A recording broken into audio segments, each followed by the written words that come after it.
El rancho de mi abuelo. Escribo esto muchos años después porque ya no puedo seguir guardándomelo. Hay noches en las que todavía despierto sobresaltado escuchando aquellos gritos salir del monte como si el tiempo no hubiera pasado. Todo ocurrió cuando tenía 15 años y fui enviado a trabajar a la finca cafetera de mi abuelo en las montañas de Alta Verapaz. Nunca fui bueno para estudiar. Cuando no logré entrar al bachillerato, mi mamá pasó días enteros llorando. Ella soñaba con verme convertido en profesional, lejos del trabajo pesado que había consumido a toda nuestra familia. Mi papá, en cambio, pensaba diferente. Decía que no todos nacían para los libros y que el trabajo honrado valía más que cualquier diploma. Mi abuelo Jacinto tenía una finca enorme cerca de Cobán y necesitaba ayuda. Según mi padre, allá aprendería disciplina y un oficio útil. A mí, la idea me emocionaba. Siempre preferí el campo, las herramientas y el olor de la tierra húmeda antes que un salón de clases. El viaje duró varias horas. Cuando llegué, mi abuelo me recibió con una sonrisa tranquila. Era un hombre alto, de manos ásperas y mirada pesada. La finca estaba rodeada de montañas cubiertas por neblina y cafetales interminables. La casa principal era vieja, hecha de madera oscura, con corredores largos que rechinaban al caminar. Los primeros días fueron normales. Me levantaba antes del amanecer para ayudar a preparar las herramientas y acompañar a mi abuelo a recoger trabajadores en la ciudad. La mayoría eran hombres humildes que aceptaban cualquier empleo por necesidad. Algunos hablaban mucho, otros permanecían callados durante todo el trayecto. Con el tiempo empecé a notar algo extraño. Los trabajadores más solitarios desaparecían. El primero fue un hombre llamado Mauro. Era reservado, siempre viajaba sentado hasta atrás de la camioneta y casi nunca participaba en conversaciones. Un día simplemente no volvió. Pensé que estaba enfermo o que había renunciado, pero cuando pregunté por él, los demás actuaron como si nunca hubiera existido. Algunos me miraron confundidos. Otros cambiaron de tema. Mi abuelo dijo que era normal, que la gente en esos trabajos iba y venía constantemente. Quise creerle, aunque algo en su tono me dejó incómodo. Semanas después desapareció otro, luego otro más. Todos tenían algo en común. Vivían solos, no tenían familia cercana y casi nadie hablaba con ellos fuera del trabajo. Era como si el monte se los tragara sin dejar rastro. La situación empezó a inquietarme de verdad cuando escuché aquel grito. Ese día trabajaba junto a dos hombres limpiando una parte alejada de la finca. Uno de ellos dijo que iba hacia el monte unos minutos. Poco después el otro se alejó a buscar agua. Me quedé solo. Entonces escuché el alarido. Fue un grito desesperado, cargado de dolor. No sonaba como alguien herido accidentalmente. Parecía el sonido de una persona viendo algo imposible. Me levanté de inmediato dispuesto a correr hacia el monte, pero algo me detuvo. No sé explicarlo. Sentí que entrar ahí era una mala idea. Segundos después apareció mi abuelo entre los árboles. Tenía las manos llenas de tierra húmeda. Cuando le conté lo que había escuchado, respondió con tranquilidad que el trabajador había decidido marcharse temprano y que luego regresaría por sus cosas. Lo dijo demasiado rápido, como si ya tuviera preparada la respuesta. Ese hombre nunca volvió. Desde entonces comencé a vigilar a mi abuelo. Noté que algunas noches salía de la casa después de medianoche y regresaba antes del amanecer. Siempre caminaba hacia una parte del monte donde nadie trabajaba. Una madrugada decidí seguirlo. Avanzó por un sendero estrecho cubierto de maleza hasta llegar a una pequeña construcción escondida entre árboles. Parecía una bodega abandonada. Las paredes estaban manchadas por humedad y el techo casi desaparecía bajo el musgo. Vi cómo sacaba una llave escondida dentro de una figura de madera junto a la puerta. Entró. Yo me quedé oculto entre los arbustos durante casi 2 horas escuchando murmullos extraños. A veces parecían rezos, otras veces sonaban como voces hablando en un idioma desconocido. Cuando mi abuelo regresó a la casa, esperé unos minutos y fui hacia la bodega. Todavía recuerdo lo mucho que me temblaban las manos al abrir la puerta. Adentro había decenas de velas encendidas. El lugar estaba lleno de símbolos dibujados sobre las paredes y figuras religiosas deformadas. En el centro había una estatua negra enorme. No logro describirla bien ni siquiera ahora. Cada vez que intento recordar su forma exacta, siento un dolor insoportable en la cabeza. El olor era nauseabundo, humedad, incienso y algo podrido mezclado en el ambiente.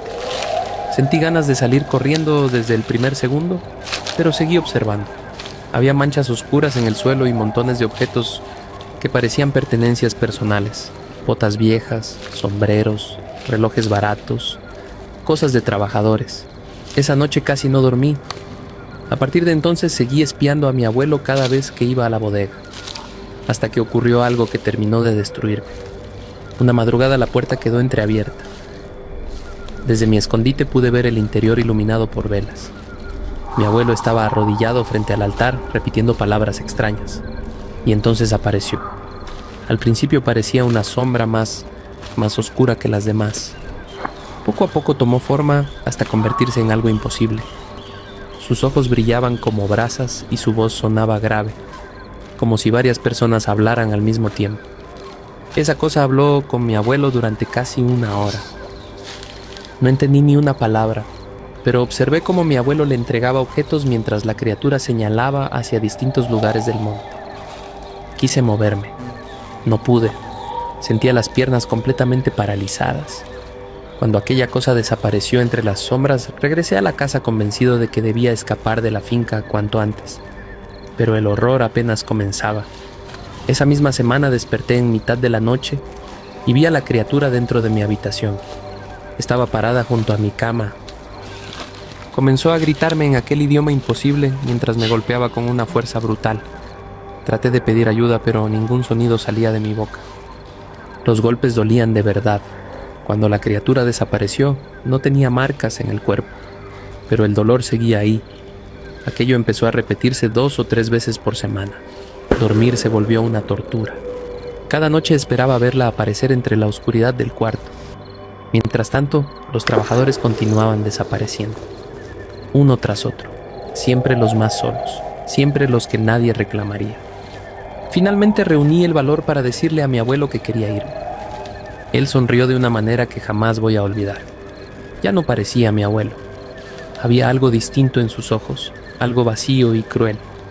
Me dijo que entendía perfectamente y que podía regresar con mis padres cuando quisiera. El día de mi partida me llevó personalmente a la terminal de buses. Durante todo el trayecto habló conmigo como si nada hubiera pasado, como si no hubiera visto a esa criatura, como si el monte no estuviera lleno de desaparecidos. Antes de despedirse me abrazó y volvió a sonreír. Nunca he sentido tanto miedo de otra persona. Regresé a mi pueblo y jamás volví a esa finca. Han pasado muchos años desde entonces, pero todavía tengo pesadillas con la bodega, las velas y aquella cosa observándome desde la oscuridad. A veces pienso en todos los hombres que desaparecieron allá arriba, entre los cafetales, y estoy seguro de algo. Mi abuelo no trabajaba solo. Las sombras del puente. Tenía 15 años cuando ocurrió algo que todavía me cuesta explicar. Fue en 2005, durante unas vacaciones en la finca de unos tíos en Guatemala. Ellos vivían en una zona apartada de Cobán, lejos del movimiento de la ciudad, rodeados de cafetales, monte y caminos de terracería que parecían perderse entre la neblina de las montañas. Cada vez que viajábamos allá, yo terminaba pasando el tiempo con Darío, el hijo de un vecino que vivía a unos 15 minutos caminando desde la finca de mis tíos. Éramos de la misma edad y nos llevábamos bien desde niños. A veces él iba a visitarme y otras veces yo caminaba hasta su casa.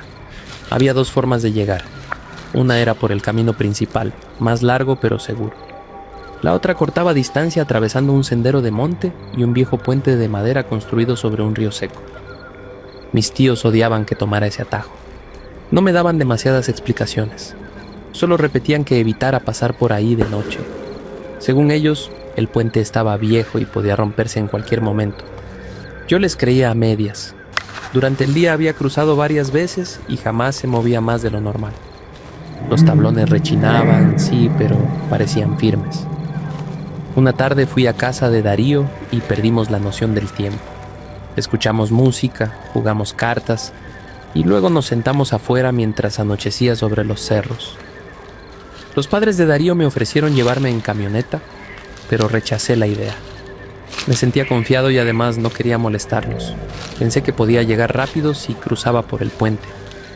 Todavía recuerdo el cielo de esa noche, no había nubes. La luna iluminaba tanto que podía distinguir perfectamente las piedras del camino y los árboles a la distancia. Al acercarme al río, todo empezó a sentirse diferente. Los grillos dejaron de escucharse. Tampoco se oía el viento moviendo las ramas. Era como si esa parte del monte estuviera aislada del resto del mundo. Me quedé unos segundos observando el puente desde la orilla. Dudé en bajar por el cauce seco y cruzar caminando entre las piedras, pero al final decidí subir al puente. Quería llegar rápido. Los primeros pasos sonaron normales. La madera crujía bajo mis tenis y algunas tablas se hundían un poco, aunque nada fuera de lo común. Caminé mirando hacia abajo para no tropezar y fue entonces cuando vi movimiento debajo del puente. Al principio pensé que eran animales. Después entendí que no. Varias figuras comenzaron a salir desde la oscuridad del río, una tras otra. Personas o algo parecido se acomodaban debajo del puente y levantaban la cabeza hacia mí. No podía distinguirles el rostro. Eran completamente negras, como sombras recortadas sobre la tierra clara del río seco. Lo único visible eran sus ojos, pequeños puntos blancos que parecían brillar bajo la luz de la luna. Me quedé inmóvil. Conté muchas, tal vez 15 o 20. Estaban distribuidas a lo largo del puente, observándome en silencio. Ninguna hablaba. Ninguna hacía ruido, entonces empezaron a acercarse. Vi brazos levantarse entre los tablones, manos largas tratando de alcanzar mis piernas. Algunas figuras brincaban desde abajo intentando sujetarse de la madera. Quise correr de inmediato, pero el miedo me dejó torpe. Apenas lograba mover las piernas. Sentía los pies pesados mientras avanzaba tratando de no caer. El puente comenzó a sacudirse. Los tablones golpeaban unos contra otros y las sombras seguían saltando debajo de mí. Aún así no emitían ni un sonido, ni respiraciones, ni pasos, nada. Solo escuchaba mis propios movimientos y el rechinar desesperado de la madera. Avancé como pude hasta que sentí un golpe fuerte detrás de mí, como si alguien hubiera caído sobre el puente. Volteé. Una de esas cosas ya estaba arriba. Se había sujetado de los tablones y comenzaba a incorporarse lentamente. Su cuerpo era demasiado alto y delgado. No distinguía ropa ni cara, solo esos ojos blancos clavados en mí. Ahí sí corrí. No miré más hacia allá abajo. Crucé el resto del puente casi saltando entre las tablas mientras escuchaba movimientos detrás de mí. Bajé al camino de tierra y seguí corriendo hacia la finca de mis tíos. Lo peor fue notar que algo venía detrás. No lograba alcanzarme, pero tampoco se alejaba. Escuchaba pasos acompañándome entre el monte, siempre a la misma distancia. Quise convencerme de que era una persona, algún loco intentando asustarme, pero en el fondo sabía que aquello no caminaba como alguien normal. Corrí tanto que empecé a desorientarme. La finca debía estar cerca y aún así no veía ninguna luz. De pronto unos faros iluminaron el camino. Una camioneta apareció levantando polvo y frenó a pocos metros de mí. Era mi tío Ernesto. Abrió la puerta del copiloto y gritó que subiera rápido. Entré sin dejar de mirar hacia atrás. El monte había quedado completamente oscuro otra vez. Mi tío aceleró de inmediato. «¿Por qué te fuiste por el puente?», me preguntó mientras avanzábamos por el camino. Ni siquiera le había contado nada todavía. Le pregunté cómo sabía. Me respondió que había ido a buscarme porque imaginó que intentaría cortar camino. Los vecinos le dijeron que yo había salido hacía varios minutos y, cuando no me vio en el camino principal, entendió por dónde venía. Después guardó silencio unos segundos antes de volver a hablar. «Yo también vi algo detrás de vos». Sentí un nudo en el estómago. Me explicó que alcanzó a distinguir una figura enorme saliendo del monte cuando las luces de la camioneta iluminaron el camino. Dijo que aquello corrió hacia el río apenas apareció el vehículo. Cuando llegamos a la finca le conté todo lo que vi debajo del puente. Mi tío se quedó callado un momento y luego me habló de algo que ocurrió años antes de que yo naciera. Según él, durante la época más violenta del conflicto armado en Guatemala, varias personas fueron asesinadas cerca de ese río. Algunos cuerpos aparecieron arrastrados por la corriente durante el invierno y otros jamás fueron encontrados. La gente del lugar evitaba pasar por ahí de noche desde entonces. Tu abuelo decía que había cosas que se quedaron en ese puente, me contó. Por eso nadie cruza solo después de cierta hora. Esa noche no pude dormir. Cada vez que cerraba los ojos veía aquellas siluetas levantando las manos entre los tablones. Tiempo después, mis tíos abandonaron esa finca y se mudaron a la capital. Nunca regresé a Cobán y tampoco quise volver a saber de ese puente.